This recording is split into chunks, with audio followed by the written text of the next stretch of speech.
সৰকাৰি ভূমিৰ পত্তন এটো আপোনালোকে জানে যে বহুত আমাৰ গাঁৱত মানুহ বহি আছে বহুত কালৰ পৰা বহি আছে মিছন বসুন্ধৰা টুত আমি আইসোলেটেড গভৰ্নমেন্ট ল্যান্ড ৰেগুলাৰাইজ কৰা কথা কোৱা নাই এই ডিফাৰেন্সটো মনত ৰাখিব যি গাঁও হিচাপে বাস কৰি আছে ফৰ 3 জেনাৰেশন ৰায়তি আমি সকলোৱে জানো it is as per the list একশনিয়া পট্টা আমি সকলোৱে জানো it is as per the list this two are the low hanging fruit যোন একশনিয়া পট্টাত বহিও আছে মাটিখিনি গভৰ্নমেন্ট কৰি লক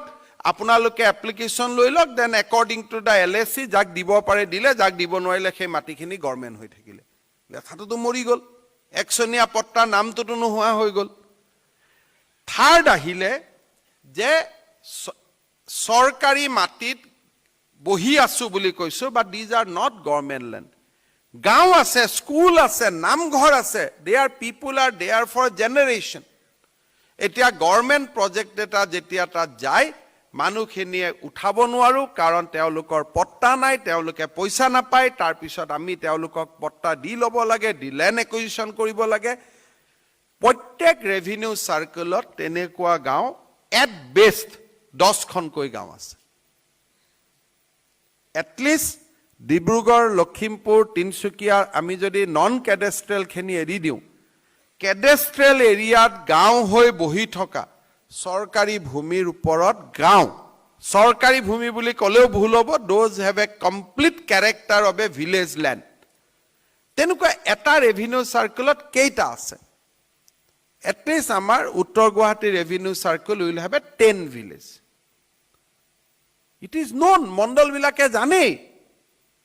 আজি ৭৫ বছৰত আমি এই 10খন ভিলেজক আজি বন্দবস্তি দি দিব নোৱাৰিলো নেকি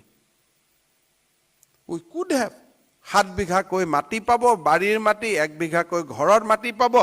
পলিসি ইজ ভেৰি ক্লিয়াৰ আপোনালোকে দি দিব পাৰিলেহেঁতেন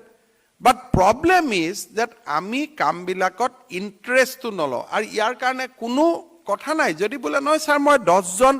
কোনোবা লৰাকো মই ইমপ্লিমেন্ট ইয়াৰ কামত লগাব খুজিছো 10 জন মই পুৰণা ৰিটায়াৰ মানুহকো লগাব খুজিছো একোটো কথা নাছিলে we could have done long back এই গাঁও হৈ বহি থকা মানুহখিনিক আপোনালোকে এইবাৰ পট্টা দি দিয়ক বাট ডোন্ট কনসিডাৰ আইসোলেটেড কেস কাৰণ আইসোলেটেড কেস বিলাক হল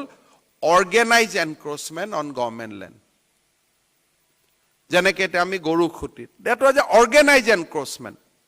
হেতু আমাক দৰকাৰ নাই যেটো আমাৰ গাঁও খোৱনি আমাৰ গাঁওখনি অতি সেই গাঁওকেখন ইয়াত কৰিব দীপেন বৰুৱাৰ গানটো কোনবাই কালি খুদিছে স্যাৰ এটো ডেফিনেশন কি হ'ব যেটো দীপেন বৰুৱাৰ গাঁও এইখনি আমাৰ গাঁও হেতুৱে ডেফিনেশন তাতকৈ we don't need any other definition যত বাৰী হৈ আছে সবজি হৈ আছে মানুহে খেতি কৰি আছে লাও গছত উলমি আছে ৰঙালাও খেতি হৈ আছে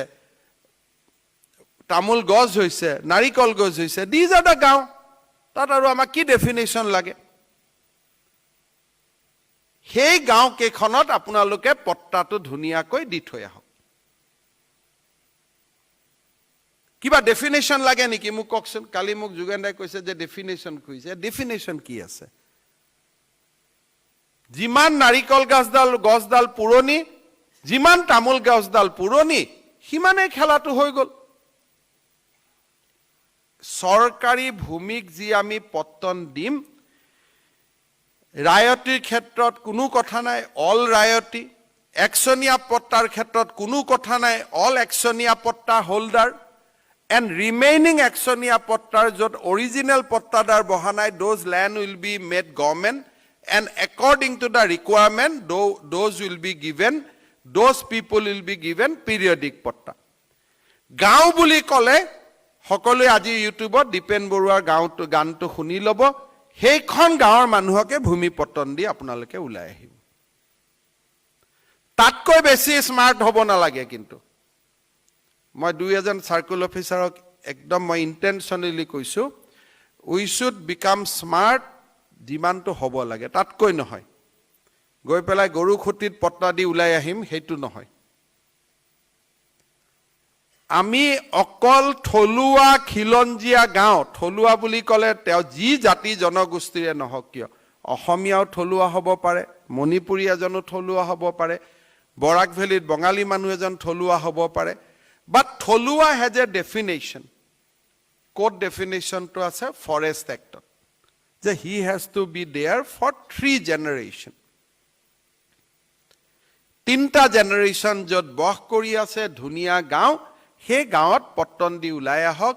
don't make the mistake of giving land to the so called encroacher যেনেকৈ নগৰবেৰাত আৰ্মিৰ মাটিৰ ওপৰত মানুহে গৈ বহি লৈছে দে আৰ এনক্ৰোচাৰ